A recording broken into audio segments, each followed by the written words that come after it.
नमस्कार, आप देख रहे हैं हिंदुस्तान मेल न्यूज और आइए रुक करते हैं आज की खबरों की ओर। चुनावी कार्यालय का उद्घाटन समारोह में आपस में भिड़े कांग्रेस नेता, मारपीट का वीडियो सोशल मीडिया पर हुआ वायरल। इंदौर के युवा ने श्री हनुमान जी की करीबन 350 किलो की वेस्टेज स्क्रैप से बनाई गुजरात कारोबारी के लिए प्रतिमा। विभिन्न पशु पक्षी और कई प्रतिमा बना चुकी। कांग्रेस का गारंटी अभियान, कांग्रेस नेताओं ने भी संभाला मैदान। श्री रामलला के मंदिर की स्थायी आकृति को इंडियन बुक का रिकॉर्ड से नवाजा गया। संत और समाज सेवियों का हुआ मंच पर स्वागत। हिंदू पक्ष का दावा, गौशाला की दरगाह में गोमुखी जैसी आकृति, गर्भगृह के पीछे सीढ़ियां भी। बुधवार को इंदौर में श्रम शिविर कार्यालय में कांग्रेस प्रत्याशी अक्षय कांति बम के चुनावी कार्यालय का उद्घाटन समारोह में आपस में कांग्रेस के नेता भिड़ गए। मारपीट का वीडियो सोशल मीडिया पर भी वायरल हो गया है। कांग्रेस लोकसभा चुनाव प्रत्याशी अक्षय कांति बम के चुनाव कार्यालय में उद्घाटन करने के दौरान फोटो खिंचवाने के दौरान कांग्रेस नेता अश्विन जोशी और हरनाम सिंह धारीवाल आपस में भिड़ गए। मारपीट का वीडियो सोशल मीडिया पर वायरल होते ही कांग्रेस शहर प्रवक्ता विवेक खंडेलवाल ने इस विवाद को भाजपा का षड्यंत्र बताते हुए चुनावी कार्यालय में जबरन घुसकर विवाद कराने का आरोप लगाया है। उन्होंने कहा कि कांग्रेस के पूर्व विधायक अश्विन जोशी व भाजपा नेता हरनाम सिंह धारीवाल आपस में मित्र है और ये दोनों भाजपा कार्यकर्ता जो चुनाव कार्यालय उद्घाटन के दौरान आपस में लड़ रहे थे, उन्हें समझाने गए थे, लेकिन मीडिया ने इसका उल्टा मतलब निकाल लिया और बताया कि दोनों कांग्रेस नेता आपस में लड़ रहे थे। कुल मिलाकर बुधवार को कांग्रेस भाजपा प्रत्याशी अक्षय कांति बम के लोकसभा चुनाव कार्यालय में हुई मारपीट का पूरा आरोप भाजपा पर मढ़ रहे हैं। देखिए, कल हमारे चुनाव कार्यालय का उद्घाटन था। हमारे लोकसभा प्रत्याशी श्री अक्षय कांति बम के चुनाव कार्यालय का उद्घाटन था। उसमें कुछ भारतीय जनता पार्टी के लोग घुस गए और उस कार्यक्रम को बिगाड़ने का उन लोगों ने पूरा प्रयास करा और उसको हमने चिन्हित कर लिया उन लोगों को। और उन लोगों को चिन्हित करने के बाद आगे से हम लोग इस कार्यक्रम में हमारे कांग्रेस के कार्यक्रम में विशेष रूप से ध्यान रखेंगे कि ऐसे भारतीय जनता पार्टी के लोग जो असामाजिक रूप से घुसते हैं और कांग्रेस के कार्यक्रम को बिगाड़ने का पूरा प्रयास करते हैं। कल भी यही घटना हुई। कल भी धारीवाल जी और अश्विन जोशी जी उन भारतीय जनता पार्टी के कार्यकर्ताओं को समझाने में लगे थे कि भाई आपस में विवाद मत करो, मगर उन लोगों ने विवाद को इतना बड़ा तूल देने की कोशिश करी। मगर मैं ये निवेदन करना चाहूंगा कि इतना बड़ा कोई मामला नहीं था। हम तो कांग्रेस पार्टी जो गारंटी लाई है 5 गारंटी, उसको जनता तक पहुंचाने का काम अभी कांग्रेस पार्टी निरंतर कर रही है। भारत का इंदौर शहर स्वच्छता में नंबर 1 के पायदान पर तो है ही, साथ ही अपने नवाचार और अन्य कारणों से भी हमेशा सुर्खियों में बना रहता है। आज ऐसी ही एक खबर आपको बता रहे हैं जिसमें शहर के एक युवा ने अपनी अनोखी कला के कारण पूरे देश भर में अपना नाम कमाने के साथ ही अपनी कला को भी स्थापित किया है, जिन्होंने वेस्टेज स्क्रैप के माध्यम से कई कलाकृति बनाते हुए श्री हनुमान जी महाराज की मनोहारिक प्रतिमा का भी निर्माण किया। दरअसल मैकेनिकल इंजीनियर देवल वर्मा द्वारा बताया गया कि शुरू से ही कला से काफी प्रेम था और इसी कारण उनके द्वारा नवाचार करते हुए स्वयं का एक स्टार्टअप शुरू किया गया। उनका कहना है कि जब लोग स्टार्टअप के बारे में जानते ही नहीं थे, तभी से वह यहाँ काम कर रहे हैं और अब तक उनके द्वारा वेस्टेज मटेरियल के साथ कई सुंदर आकृतियां अपनी टीम के साथ बनाई गई, जिसमें मुख्य रूप से हिरण, पशु पक्षी, जलीय जीव से लेकर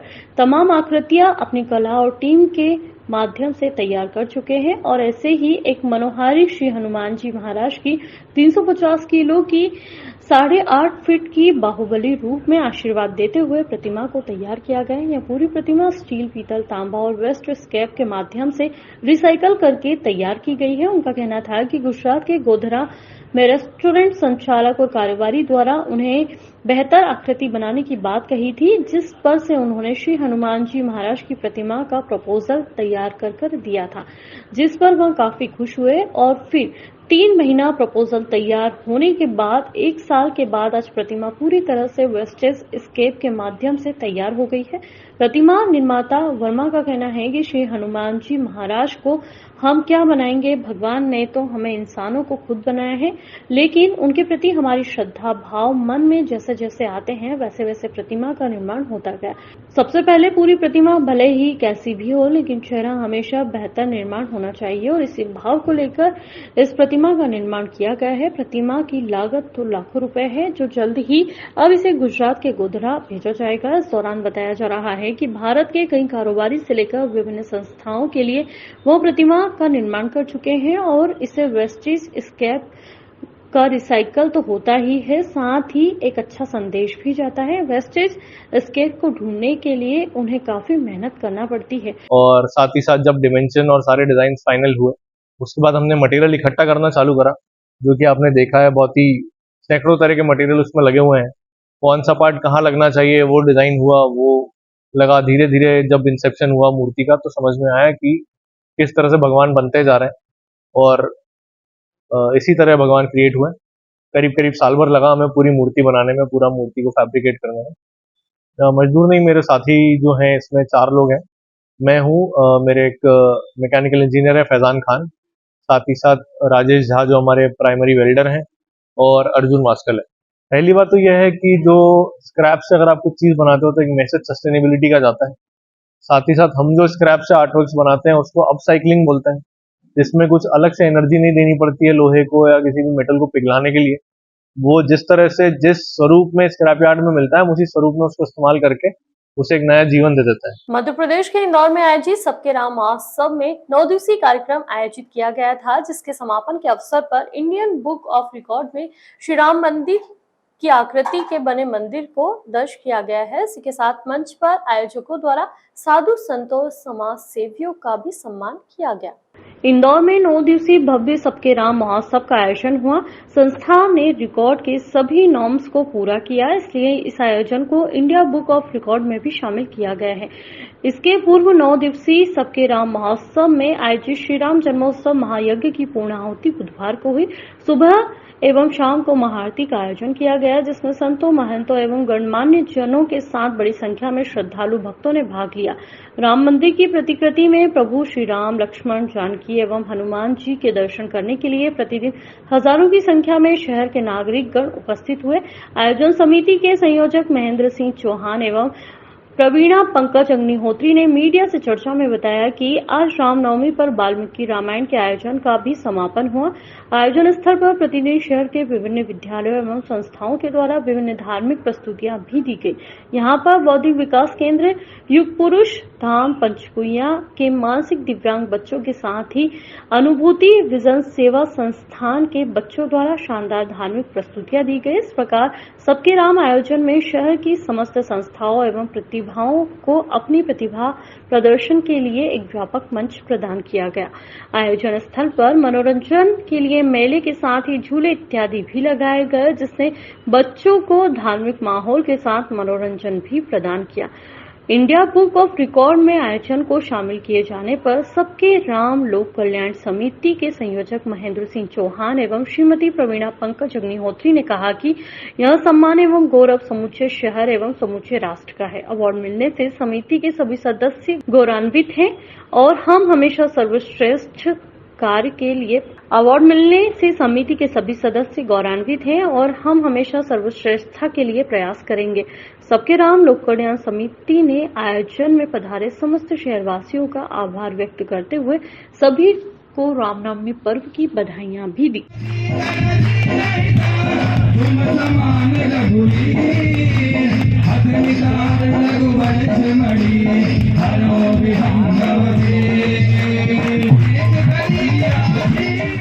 सबसे पहले तो मैं सभी सनातनियों को प्रभु श्री राम के जन्मोत्सव रामनवमी की हार्दिक शुभकामना देता हूं।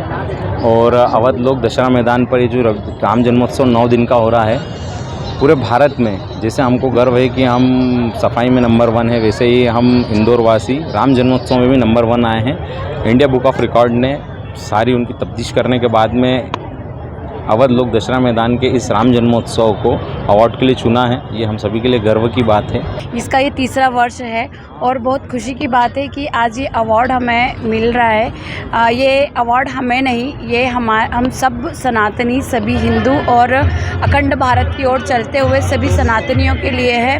आप सबको भी बहुत सारी बधाई, रामनवमी की बधाई, राम जन्मोत्सव की बधाई।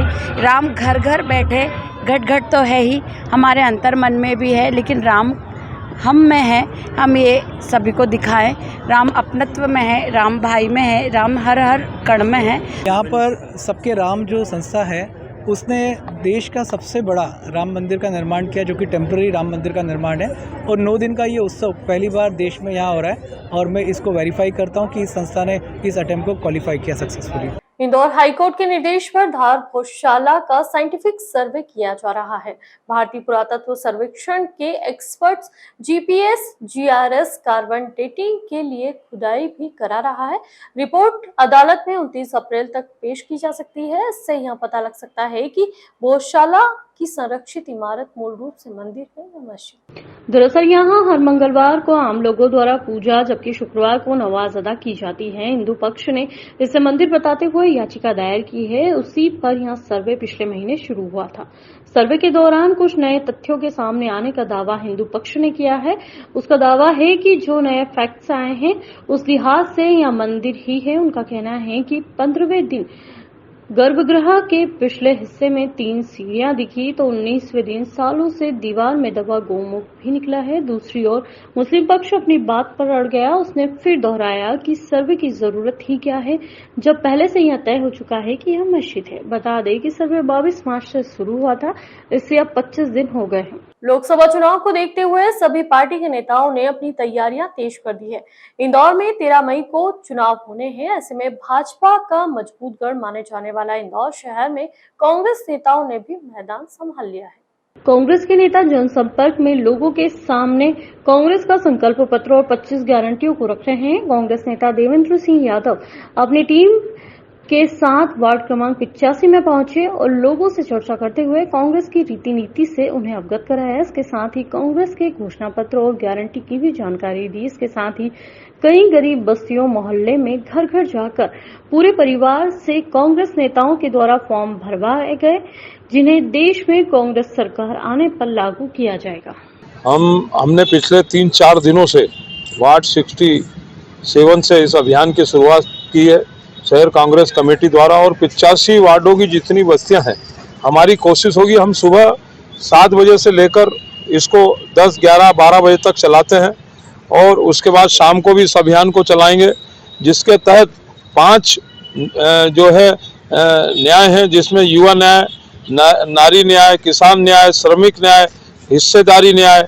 इनमें विभिन्न जो है गरीबों के लिए 1 लाख रुपया, 1 लाख रुपया हर शिक्षित युवा के लिए पहली नौकरी पक्की, कर्जा माफी में कानूनी गारंटी, स्थायी फार्मूला, 400 रुपये प्रतिदिन कम से कम मजदूरी गिनती करो अभियान के साथ हिस्सेदारी न्याय। दरअसल यह पूरा मामला राव थाना क्षेत्र में नखराली ढाणी का बताया जा रहा है, जहां पर कई लोग घूमने फिरने जाते हैं और वहां पर ऊंट की सवारी भी करते हैं और उनमें से एक ऊंट को ऊंट चालक द्वारा सिगरेट पिलाई जा रही है, जिसका वीडियो सोशल मीडिया पर जमकर वायरल हुआ। इसके बाद पशु क्रूरता को लेकर आवाज उठाने वाली पीपल्स फॉर एनिमल संस्था द्वारा थाने पर शिकायती आवेदन देकर कार्रवाई की मांग की है। तो अधिकारियों का कहना है कि वायरल वीडियो की सत्यता की जांच की जा रही है और उसके बाद जो भी दोषी होगा उस पर उचित कार्रवाई की जाए। लेकिन वीडियो में सॉफ्टवेयर पर नजर आ रहा है कि एक व्यक्ति ऊंट की नाक में सिगरेट रख रहा है और उसके बाद ऊंट पूरा मुंह खोलता हुआ दिखाई दे रहा है। जैसा कि अभी सोशल मीडिया के जरिए भी हमारे संज्ञान में आया है कि पीपुल्स फॉर एनिमल राइट्स जो एक संस्था है, इसके द्वारा राऊ थाने में भी एक आवेदन दिया गया और सोशल मीडिया में भी ये वीडियो वायरल किया गया कि नखराली ढाणी क्षेत्र में एक ऊंट को सिगरेट पिलाई जा रही है। पुलिस इस पूरे वीडियो की गंभीरता से पड़ताल करेगी और अगर इसमें पशु क्रूरता या जो भी एंगल इन्वॉल्व जो भी पाया जाता है उसके खिलाफ हम सख्ती से कार्रवाई करेंगे।